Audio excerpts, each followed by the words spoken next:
জামিয়া ইসলামিয়া দারুল উলুম লোহাজুরি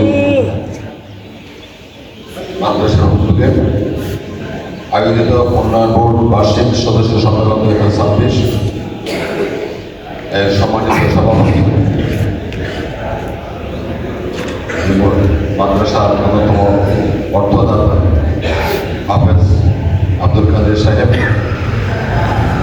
এই মাদ্রাসার জমিদাতা বৃন্দ, অর্থদাতা প্রায় সকলের উন্নয়নেই এই মাদ্রাসা আজকের এই পর্যায়ে আছে।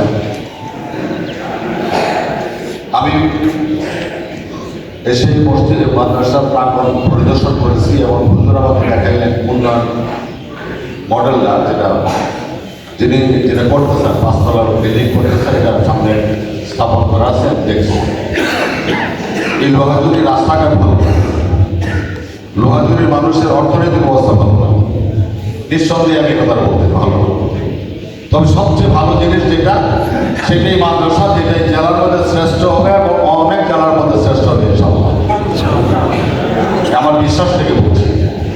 এখানে যেমন মোহতামিম হযরত মাওলানা আব্দুর রশিদ ওয়াহিদি সাহেব, ওনার সাথে আমার কথা হয়েছে। এর আগে আমি একবার এসেছিলাম একটা জানাজার, আর আজকে এসেছি এখানে সদস্য সম্মেলনে অংশগ্রহণ।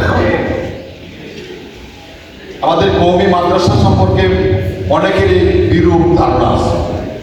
কওমি মাদ্রাসাকে দাবায় রাখার মতো লোক ওই দেশে আছে, যে কারণে অতীতে উদ্যোগ নেওয়া কওমি মাদ্রাসাকে রাষ্ট্রীয় স্বীকৃতি দেওয়া যায় না।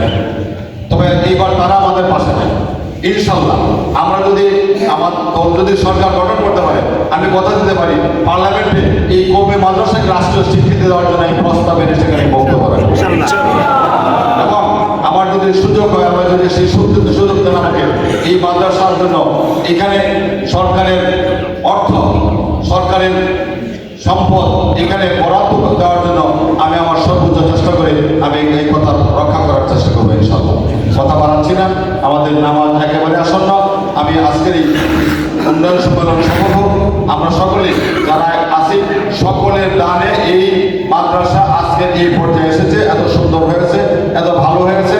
এবং এখান থেকে একজন অভিভাবক বলছেন যে ওনার ছেলে আল আজহার বিশ্ববিদ্যালয়ে পড়ে, যেটা বিষয় পৃথিবীর মধ্যে যে কয়েকটা বিশ্ববিদ্যালয়ের নাম করা, এর মধ্যে এই আল আজহার বিশ্ববিদ্যালয় অন্যতম একটি বিশ্ববিদ্যালয়। সেখানে এই মাদ্রাসার ছাত্র লেখাপড়া করে, এই মাদ্রাসার প্রতিনিধিত্ব করে, সেটা আমাদের জন্য শুধু এটা লোহাজুরির জন্য না, এটা কঠিয়াদির জন্য না, এটা শুধু কিশোরগঞ্জের জন্য না, এটা বাংলাদেশের জন্য একটা সুনামের বিষয়, এটা গর্বের বিষয়।